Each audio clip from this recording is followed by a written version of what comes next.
Good. Now what I want you doing, bud, is not just picking it up and go ahead and stay in your spot where you were. Get this back foot turned. There you go. Instead of just picking it up and rotating it in a good position, I want you to pick it up and start to stride a little bit. Does that make sense?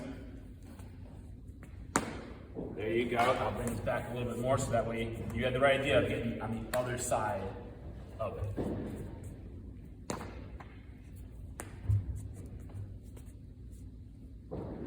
Okay, so stay right. No, okay, do it again, and then. Okay, now look at that. See, yeah, we gotta rotate that knee here. Okay. So each time you start, let's make sure we start in that bad bend. Yep. And we're gonna make sure we start the same distance away from this each time, so that way when we land, if we can land the same distance away from it every time, that's gonna be very consistent. Okay. There you go. And then when you get done with that movement, boom, pause for a second for two reasons. One, for you to pay attention, or for you to notice, is it exactly what I want? If so, let that feeling sink in. If it's not where we want it to be, we can get it to where we want it to be and let the feeling sink in. And two, it's gonna be easier for you to notice in the video if we pause a little bit after, so that way you know, hey, that was a really good one.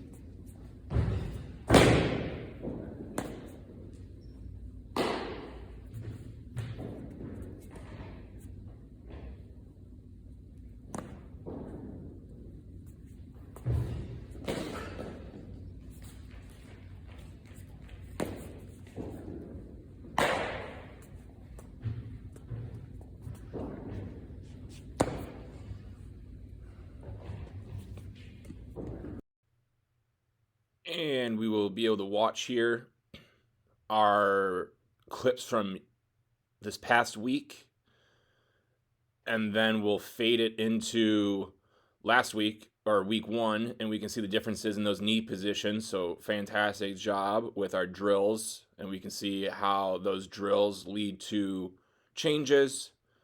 So now it's just continue doing those drills so we can continue to get these changes, and the more that we do these drills, and we continue to think about what we're feeling and force ourselves to do these movements, the sooner we won't have to think about them or force them anymore. They will just become muscle memory.